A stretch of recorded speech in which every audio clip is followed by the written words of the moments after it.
Sí, ya. Ok, vamos a hacer esta grabación para Latra TV. Solo para que quede aquí para los registros, soy Esteban Herrera, estoy grabando a Aymara Bávar. Entonces, Aymara, ¿puedes decirme tu nombre completo, por favor? Y presentarte un poquito para poder conocerte antes de hacerte propiamente las preguntas. Claro que sí, mucho gusto Álvaro, saludarte. Me llamo Aymara Babar Rivas y tengo un nombre espiritual también, Parvati. Cuando me inicié en el mundo védico con los hinduistas a los 18 años. Me dedico a enseñar yoga, soy pedagoga desde hace varios años, al menos 15 años de enseñar y trabajo con la meditación, la yoga y otras técnicas de medicina complementar pues sí, he tenido la grata experiencia de poder experimentar diferentes filosofías y sí, practicar diferentes técnicas. Así que, bueno, aquí estoy para, no sé si podré ser de ayuda, pero esperemos. Ok, y gracias por aceptar la invitación. Vamos a hacerte la primera pregunta. Estas primeras preguntas, que son la mayoría, son preguntas que me gustaría tal vez si puedes responder desde tu conocimiento y desde tu experiencia. Y luego si quieres agregar algo de tu opinión personal, si crees que no sos la persona indicada para responder una de estas preguntas, entonces podemos pasar a la siguiente. Entonces voy a decirte la primera, la pregunta número 1. Dice, ¿qué importancia tiene el conocimiento del destino post-mortem? Que ya lo habíamos hablado, podemos utilizar la palabra que querramos. ¿Qué importancia tiene el conocimiento del destino post-mortem en el hinduismo y cuál es tu opinión? Bueno, estamos hablando de después de la muerte. Como principio, lo que sucede es que desde el hinduismo prácticamente no existe la muerte. O sea, nosotros estamos divididos en tres cuerpos. El cuerpo, digamos, burdo, el físico, el sutil, que es relacionado con el intelecto, el ego y el corazón, o sea, las emociones, y después el alma, que es el eterno, la eterna, digamos, divinidad, y nosotros somos el alma. Entonces se dice que estamos en un plano físico que es una ilusión, y entonces es el mundo maya, se dice el mundo de Maya, que es este cuerpo. Nosotros tenemos la impresión de que somos este cuerpo, pero simplemente es un vehículo para el alma. Y eh, ya a partir de ahí a una grande incongruencia entre lo que hemos aprendido en Occidente, y hay otras religiones que todavía lo describen de otra manera, pero cuerpo y alma no están separadas, pero el cuerpo humano, sobre todo en el mundo espiritual hinduista, es el vehículo más importante y más veloz para librarse del cuerpo físico para alcanzar el alma eterna. Ahora, hay muchas maneras de verlo y también hay muchas escuelas diferentes, pero eso es básicamente. Y después el destino ya es otra cosa todavía más complicada, porque no es que el destino, es que también lo construimos. De qué se trata la pregunta, pero de mi opinión personal, por otro lado, siempre he sentido que digamos que es más fuerte, digamos, esta parte de búsqueda espiritual mía, y, y me identifico en cierto modo con esta concepción oriental de la vida, de la existencia. Eso es lo que puedo decir yo. Con respecto a esa pregunta, que podríamos terminar, no sé, hablando de miles de conceptos, no sé. Ahí es un poco, creo que hay muchas, en esa pregunta misma hay muchas preguntas. Sí, porque el claro. destino es otra cosa. O sea, es más complicado de dar una respuesta. Y después post-mortem, pues post-mortem, es que es como después de la muerte, quiere decir, ¿no? ¿Por qué lo dice en latín? Bueno, yo me Bueno, imagino no que importa. es un término técnico utilizado, por ejemplo, por los criminólogos para definir cuando la persona está muerta y cuando la persona no está muerta, técnicamente hablando, ¿verdad? Ah, ok. Bueno, Sí, entonces, sí, cuando por el eso cuerpo sí deja es de un poco latir, complicado. Sí, con los exacto, sí, signos cuando ya, vitales dejan de funcionar, en teoría. sí, cuando la persona ya está fría, cuando Ajá. muere técnicamente, porque eso debe ser un término legal también. Ah, ok. Ahora sí. Sí, entonces, Esto es lo que puedo decir. científicamente muerto, se Bueno, podría decir. eh, La segunda, después, ese concepto de... Sí.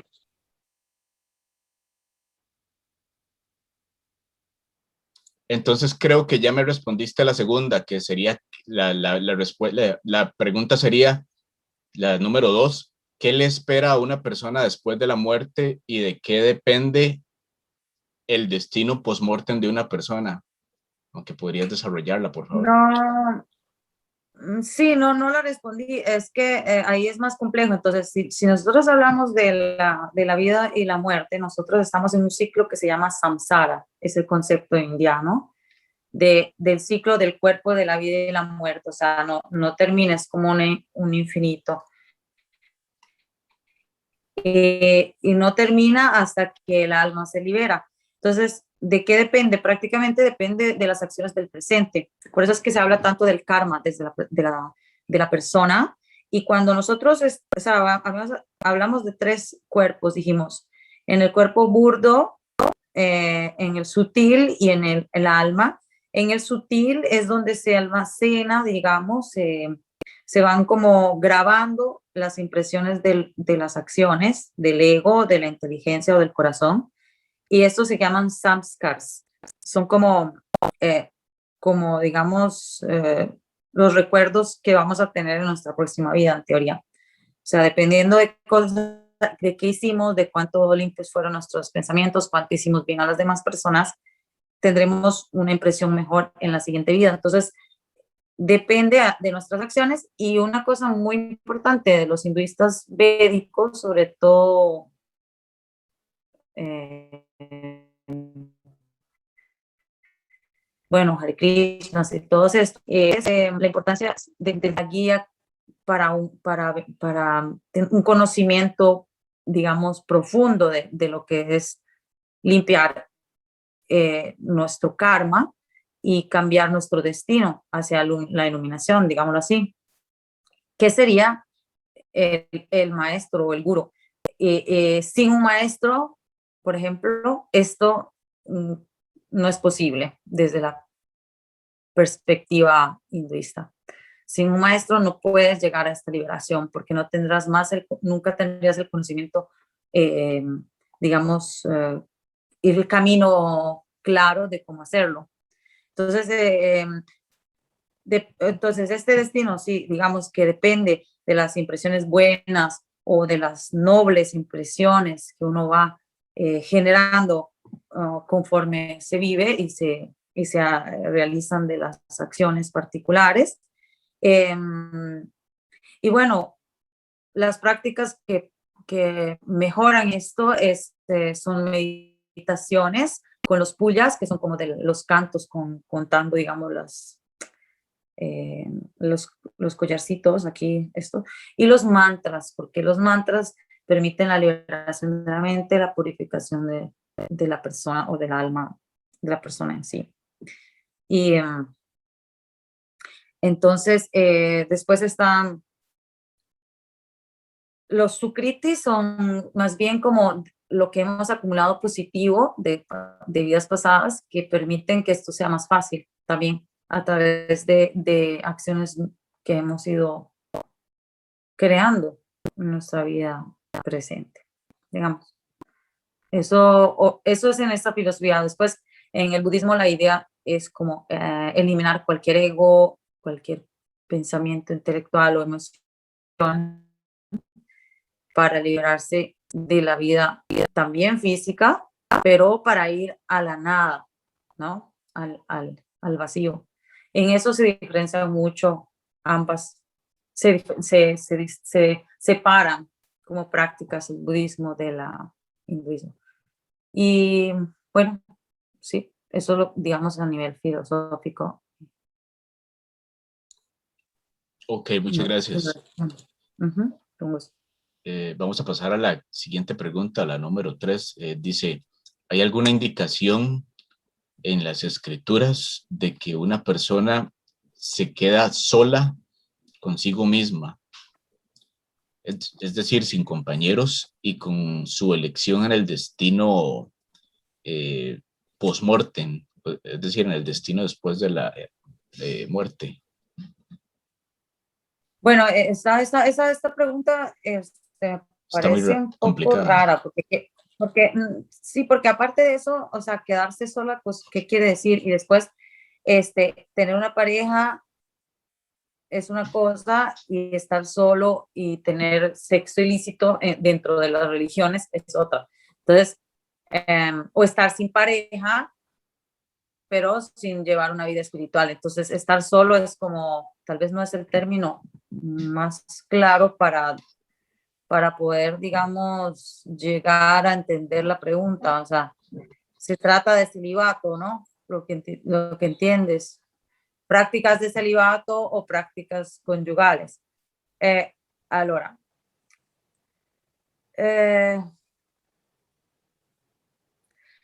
es que en el hinduismo es una escogencia. O sea, tú puedes escoger que implica un celibato y eso ayuda a que la liberación sea más fácil y más veloz. Y porque lo que sucede con las prácticas digamos, puedes también ser practicante, pero tener una vida de pareja, pero en teoría, cuando nosotros tenemos lazos emocionales con otra alma o con otra persona, que se crean impresiones para la vida siguiente, porque hay lazos, porque hay apegos, porque no estás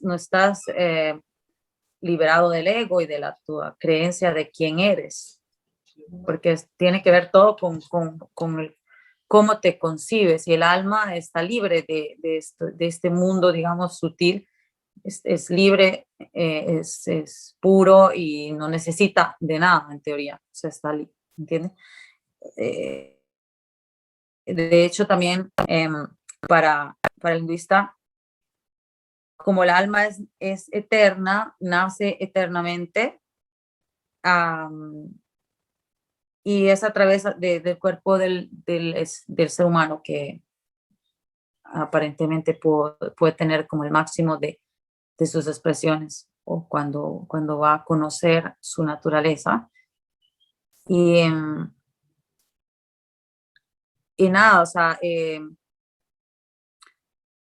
cuando uno hace una vida de celibato, crea una gran deliberación. En cambio, cuando vives una vida de pareja, creas lazos. Entonces se cree como que crean un karma y creas dependencias, no, pero apegos, es lo que se dice. Entonces, en la liberación lo que estás buscando es menos karma, menos cosas, como dar cuentas en la silla. Sí, no sé si respondí, pero eso es en el hinduismo védico, como digo yo, pero bueno, creo que en casi todas las religiones esa es la búsqueda, ¿no? La liberación del alma y Ok, está bien. que Yo, quiere superar. Sí, sí, gracias. Sí, creo que está bien. Yo no había entendido esa pregunta a ese nivel de profundidad. la entendí un poquito diferente, pero me impresionó la respuesta. Entonces, Ok. dejémoslo así. Bien. Es que perdí un poquito la señal, pero dejémoslo ahí y de todos modos yo voy a revisar. Ok, está bien. Vamos a pasar a la que sigue, que sería, mm, creo que es la número 4. ¿Cuál es el concepto de infierno y paraíso en el hinduismo? Sí. Bueno, en esa pregunta, en realidad no existe un infierno y no existe un paraíso. Bueno, Magari, o sea, sí, quizás podría decirse que el máximo es como llegar al reino de Krishna para los que siguen Krishna, o por ejemplo el budismo es la disolución en el vacío, o así. En el hinduismo hay varios diferentes, digamos, finales, pero es que no existe, como decíamos antes, no existe un final, sino una continuación.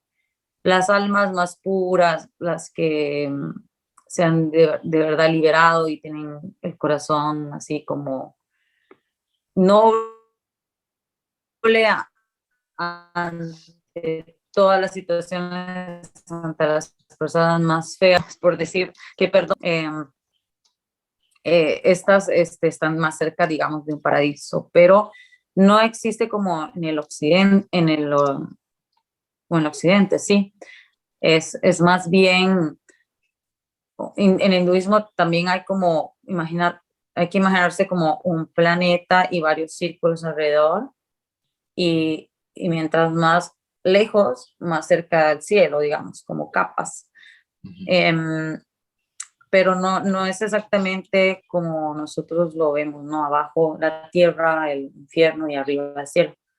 No es dual, es como a fases, y en realidad no existe el infierno. Prácticamente nuestra vida terrenal es la que vivimos con todas las cosas que implican el terrenal, y después sí existe tal vez lo celestial, si podemos decirlo así, pero no existe como tal. Tal vez sí existen como lugares o espacios, energías donde se vive ahí como en un círculo vicioso, se dice que te aleja de la vida espiritual, pero igual se paga por los karmas adquiridos. Entonces es como, o sea, cada quien llega a su ritmo, digamos, en teoría. Ok, gracias. Sí, yo he escuchado, aunque tengo que profundizar un poco más en eso de los planetas materiales y los planetas espirituales, Exacto, sí, sí. o para Es definirlo que tiene que mejor. ver con esa explicación que te dije de los cuerpos, porque la materia está dividida de esas tres, son dimensiones, digamos, que en, en se expresa la vida. Pero digamos que esos tres son básicamente las más. Y dependiendo de las escuelas, por ejemplo, hay gente que venera a Shakti, y yo estaba investigando un poco, pero ellos trabajan más sobre los niveles energéticos de los chakras, y en el tercer ojo, por ejemplo, está la dualidad de eh, Shiva y Shakti, ¿no? Que son los dos que se encuentran, y después en estos niveles del físico estaban que los otros chakras. Pero es todo, o sea, en una pregunta así es muy difícil explicar todo, porque son temas muy complejos de la misma filosofía. Podríamos pasar meses solo tratando un tema, solo uno. Entonces, como es una filosofía milenaria. En eso sí, el hinduismo es muy rica, y ahí mismo, digamos, están el Brahman, o quien sigue más al Vishnu. Prácticamente esta trilogía de los tridentes, se llama los tres dientes del, del palo, digamos, donde están los tres dioses, ¿no? Eh, Brahman, el creador del universo; Shiva, Shiva, no, Shiva, Brahman, Vishnu y Shiva. Vishnu. O sea, Vishnu, el elefante, y después el Shiva, que es el de tantas manos, que es un poco la deidad de los yogis, de la gente que practica yoga. Y él crea el mundo con el sonido.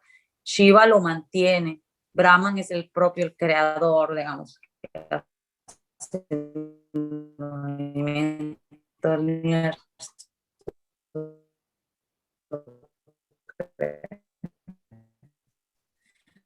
Pero es complicado, es toda una, digamos, cosmovisión, una imagen de muchas simbologías. Y así. ¿Cuál es la siguiente? Sí, gracias. Aquí. Sería, ¿qué dice el hinduismo sobre que solo hay una oportunidad y después de la muerte del cuerpo de una persona ya no tendrá la oportunidad de cambiar su destino post-mortem? Bueno, eso no existe. No existe que no existe, o sea, no existe el hecho de que nunca vas a tener la oportunidad. Tienes oportunidad de cambiar, de renacer y cambiar de idea para poder mejorar. O sea, cada vida que llegas, si has acumulado karma negativo, prácticamente vivirás mal. O sea, tú mismo creas tu propio destino, un poco es eso. Cada uno con los nacimientos, bueno, eso es importante para la cultura hinduista o los Krishna o védicos que dicen que sí es importante nacer en el cuerpo humano, porque si naces animal, bueno, sabes que se cree que también se nace en tantas maneras. La energía de la tierra es una, toda la energía se mantiene en la tierra, no es que viaja al espacio, o sea, entonces se transforma. Y la energía de un alma, cuando está en un cuerpo humano, permite una cierta evolución, una cierta adquisición de conocimiento que en otras vidas no se logra. Entonces, tener la oportunidad siempre de nacer de nuevo y digamos que sí, hacer, digamos, desapegarte a través de ayunos, peregrinajes, prácticas espirituales, meditación, sobre todo los mantras son muy importantes para la limpieza. Entonces se recitan muchos mantras para purificarse de pensamientos que te conllevan a una situación que no te permite esa liberación. Más o menos eso. Ok. La siguiente, ¿cuál es la actitud hacia los difuntos en el hinduismo? ¿Qué piensan, por ejemplo? Así sí, eso es interesante porque como en todas las religiones se festeja a los ancestros, no se cree que cuando han muerto solamente, sino que cuando si hay un funeral, por ejemplo, se ofrenda a estos la comida y el prashadam se dice, porque el prashadam no es exactamente comida, sino que es como una comida bendecida, digamos. Es como comerse la energía de purificación. Se venera a los ancestros y eso sí es muy importante. Casi siempre hay una ceremonia de fuego, porque el fuego es la única manera de permitir que el cuerpo se transforme y se libera el espíritu. Y para pasar a su siguiente vida purificado todavía, o sea, porque también cuando bendecimos y agradecemos, estamos haciendo un buen karma también para los otros. Perdón. Sí, aquí tenemos. Sí. Sí, esa pregunta sigue, dice, ¿cuáles son los ritos? Si conoces algún tipo de rito en especial conmemorativo hacia los difuntos y si son necesarios, por ejemplo, un nombre y una imagen para ello. Sí, de hecho, a diferencia, no sé, de los musulmanes u otros, como, bueno, también yo he seguido una religión que se llaman Bahá'í, como los hebreos, que tampoco utilizan muchas imágenes. Ellos, bueno, ellos en realidad los Bahá'ís son una religión más que todo universalista, en el sentido que ellos aceptan todos los ritos y todas las prácticas de todas las religiones. Y tienen sus propias prácticas, pero no usan las imágenes como referimiento. Eh, es muy minimal, digamos. El hinduismo realmente utiliza muchísimo las imágenes porque en ellas hay como mucho simbolismo y los rezos también, o sea, se utilizan las fotos de los ancestros para para llamar, digamos, un poco a la persona, su energía. Y sí, la ceremonia el fuego o también peregrinaje de Kartik se llama, creo. O es en ese periodo, en octubre, me parece, que se hace siempre la ceremonia del fuego una vez al año. Es como bueno, es cerca de las fiestas de los muertos, ¿verdad? En todas las culturas creo que la fiesta de los muertos es por ahí. Entonces, sí, se hace este rito de fuego, o sea, es muy importante quemar el cuerpo físico o burdo eh, para ayudar a ese proceso de transformación y de liberación del alma. Eso es lo único que yo sé. Después de sí usa el nombre de todos los maestros. Generalmente cuando uno hace el rezo de la mañana, están todos los maestros de los maestros de los maestros de los maestros. Y eso quiere decir que veneras y llamas a los maestros de los maestros. O sea, sí, es como un eterno agradecimiento de otros que han hecho el mismo camino. Entonces, sí, son muy importantes las imágenes porque llaman a estos seres o personas, y pueden decir, o espíritus que han hecho posible este camino, y después se recitan mantras y basta. Creo que eso es lo que sí se puede decir que yo conozca. Pues hay muchas otras, pero si es en el coso del Ganges, siempre hay una candela, una velita, ¿no? Que ponen en el Ganges, o sea, es como el fuego, sí es un ritual que simboliza eso. Ok, gracias. Sí, Okay, creo. ya voy por las 7. ¿Qué dicen las escrituras sagradas?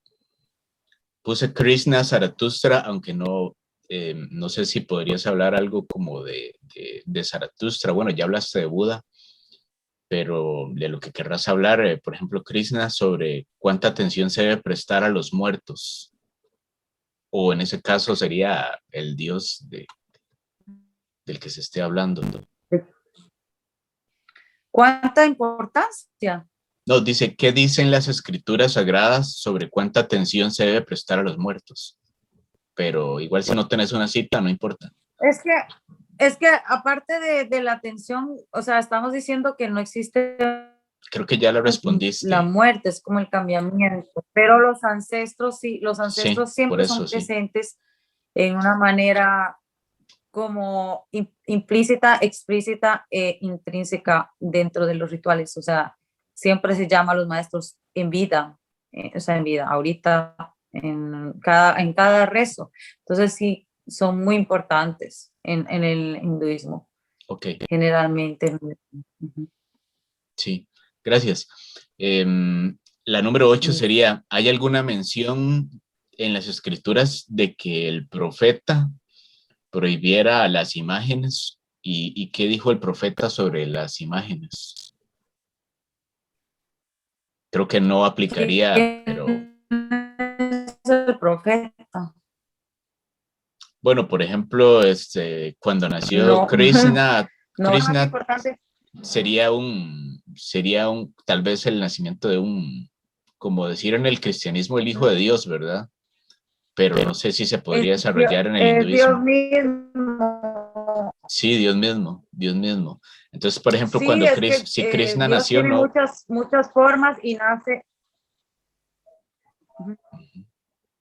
Sí, entonces, ¿hay algún dato que conozcas acerca o alguna fe que conozcas acerca de que se expresara en contra de las imágenes, alguno de estos profetas o encarnaciones de Dios? El único que me viene en mente es Buda, porque Buda en realidad no es que estaba en contra de las imágenes, es que cambió completamente digamos, el camino que estaba siguiendo el hinduismo y se separó, porque igual el budismo viene del hinduismo, ¿no? Viene de la India, pero él simplemente dice que, que no hay nada que venerar, o sea, es nada más la eliminación del ego, desaparecer completamente cualquier concepción de vivir. O sea, el Buda quiere disolverse en la nada. Creo que sea lo único, pero no tiene con el hinduismo. En el hinduismo pasa que no existe, tal vez sí es contradictorio al hinduismo en sí. Por ejemplo, quien venera a Krishna tiene una imagen de Krishna. Si veneras a Brahman, hay una imagen de Brahma. O sea, no está implícito, no es explícito, pero es implícito el uso de una imagen que sea coherente con esa particular práctica. Si tú no eres Krishna, no usarás Krishna, usarás Shiva o Vishnu, porque en India están todas estas castas, divisiones de... Ah, por cierto, tú habías mencionado un Ananda Murti, pero él lo que luchó es contra la separación de las castas. O sea, que él no creía en las castas. Es lo único que yo me acuerdo que hizo esa persona. O sea, después este maestro creo que fue muy bueno y hizo buen karma, digamos, o tenía buen Shakti, Sukriti. O sea, hizo tanto bien a tantas personas, pero no sé, uy, ya llegaron a buscarme. Tienes que poner pausa un momento, porque tengo que ir a abrir. ¡Ah, Dios! Propio. Espera.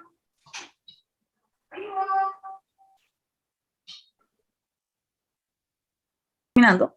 Sí, ya estamos terminando. Dígame. Dice, ¿puede alguien que vive ahora influir en lo que sucederá con el difunto más allá del límite, es decir, más allá de la muerte, como la gente que reza, por ejemplo? Bueno, pero Sí, desde en tu realidad el perspectiva. único que puede cambiar el destino, el único que puede cambiar el destino desde la perspectiva hinduista es el maestro, es lo que te estaba diciendo. Por ejemplo, cuando una persona que es un maestro puro y ha seguido con compromiso los tapasis, que son como las restricciones o como las cosas que uno se limita a la persona, como el celibato, o sea, una práctica bhakti como pura, ¿no? Que una persona que se entrega podría limpiarse de 12 generaciones de ancestros su vida. O sea, limpia su karma porque tiene una entrega, digamos, está entregado a este voto, digamos, de, de austeridades y hace meditación y practica diferentes, también el Ekadasis, que es como el ayuno y hace práctica a punto. Esa es la única manera, lo que te decía, que siempre existe como esta necesidad de tener un guru, una guía, un maestro, para que este proceso sea más fácil. de liberación. Eso es como lo dicen los hinduistas. Ok, gracias. Bueno, la número 10 sería, ¿ha experimentado en su práctica las experiencias de los feligreses familiares con la muerte clínica, ausencia de signos de vida de una persona a lo largo plazo, quiere decir a largo plazo, es por la traducción del ruso, y la posterior reanudación de la vida en el cuerpo? Si es posible, por favor, cuéntenos al respecto cómo se relaciona el hinduismo con tales casos. Pues pucha, es que haces unas preguntas tan largas y tan Perdón, sí. difíciles. Es porque son muchas preguntas en una sola. O sea, Sí. en realidad, sí, en el hinduismo, claro que existe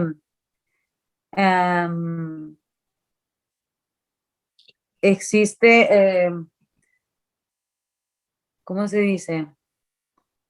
Como resucitación o más o menos. Sí, sí, existe, digamos que uno después de esta vida terrenal pasa a... Tú lo que estás diciendo es si vuelve a la vida, pero Sí, no por estás hablando ejemplo. de resucitar. Porque Sí. resucitar no lo podemos comprobar, o sea, si existe que el cuerpo se transforma en algo más, pero nosotros no tenemos ninguna prueba de eso científica en este mundo, pero sí se sabe. O sea, los hinduistas creen que una persona se vuelve pura, dulce para toda la gente y calma la sed de las poblaciones, por decirlo, como Jesús que daba pie a los pobres. O sea, es toda una, también creo desde mi perspectiva, es también un modo de poesía para narrar que existe la vida después de la muerte. En todo caso, yo personalmente no he visto resucitar ninguno. Pero Sí. sí he visto personas que habrían dicho, sí he visto personas que podían haber, digamos, muerto mal o menos o más rápido y han vuelto a la vida. Que, por ejemplo, yo conocí a un tío, que no era tío mío de sangre, pero era la pareja de mi tía. Ella estuvo en coma por más de 8 meses y él, bueno, estuvo muerto y después vivió un poco, pero no sé por cuándo, no me acuerdo porque era mi niña. En todo caso,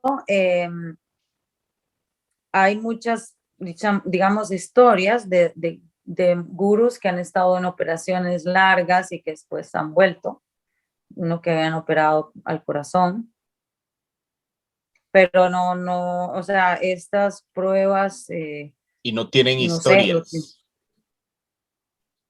historias, cuentan a los mismos, digamos, que hayan experimentado durante la operación o cuando supuestamente estaban ya muertos.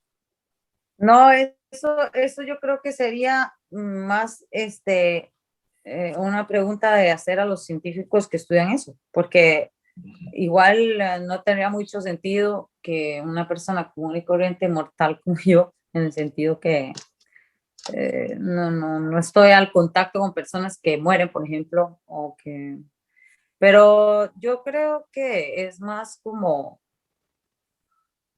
tú concibes tu vida en este momento, o sea, y cómo la dejas ir, o sea, si estás apegada todavía o apegado, se hace más duro dejar igualmente un cuerpo, porque es solamente un vehículo, pero hay gente que vive apegada también. Entonces, es un tema muy complejo, según yo, para mí, la liberación del espíritu, o si existe, porque hay gente que no existe, que no cree que exista un espíritu. Pero yo creo que la vida seguramente no es solamente pues, este cuerpo, porque no tendría sentido. O sea, hay muchas cosas inexplicables, la misma vida y el mismo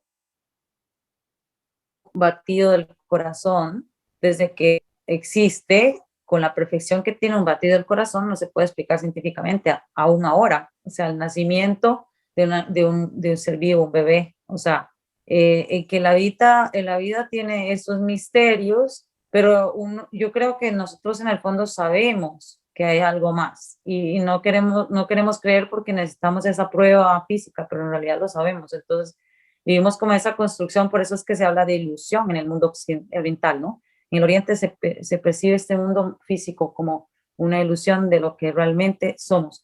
Y eso es como si tuviéramos los anteojos de sol, no nos dejan ver lo que realmente eh, somos, y la mente nos oscurece también por pensar demasiado en vez de sentir, ¿no? Intuir y percibir que no hay nada que probar. O sea, eso de ser científico, sí, pero al final uno se pasa toda la vida probando a investigar, a comprobar algo que ya sabes o que tienes que confiar simplemente que es así.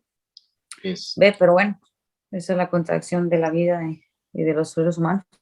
Bueno, gracias. Está preciosa la respuesta. Te podría Gracias. hacer un par de preguntitas más solo para saber tu opinión personal, porque ya hemos hablado Sí, mucho dime. de lo tuyo, desde tu conocimiento también, pero vos que has conocido, porque yo Es sé que están tantas culturas, tanta gente de diferentes países, me gustaría conocer tu opinión personal. ¿Qué piensas de si existe o no existe la vida después de la muerte? Es que, bueno, mi opinión personal es que yo no creo que morimos. Yo, yo creo que estamos siempre navegando en la eternidad del universo. Ok, entonces eso lleva a Porque la ¿dónde pregunta. quieres ir? O sea, a la Sí, es final. que quiero preguntarte porque quiero interrumpirte porque la segunda va un poco con eso y ya me respondiste ya eso. Dice, ¿cuál es la existencia del alma y si existen algunos hechos que te crees en la existencia del alma y si existen algunos hechos que te convencieran de ello? Sí, muchísimos. El alma, em, bueno, se puede ver también. O sea, es que en realidad somos energía y el cuerpo tiene una vibración. O sea, si nosotros fuéramos solo materia, las moléculas que nos dicen los científicos, y no contáramos con lo que genera la materia físicamente, que es toda esa electricidad y luz, cosas que no podemos percibir con nuestros ojos, pero podemos sentir, cuando comienzas a tener conocimiento de percibir, yo con el tiempo, creo que hasta más chiquita también tenía la concepción de que era como todo luz, ¿verdad? Con los años estudiando la ciencia y la química y las cosas que la física misma, y después estudiando otras filosofías que me confirmaban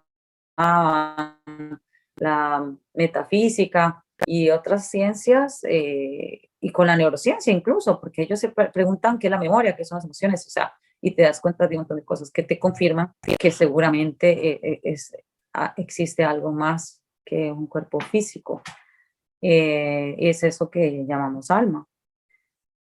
Puede tener muchas respuestas, pero eso yo creo que consigo. Ok, ¿Es todo? bueno, eso era todo. Sí, muchísimas gracias por tu tiempo. Entonces ya Con mucho gusto. voy a detener la grabación. Ok.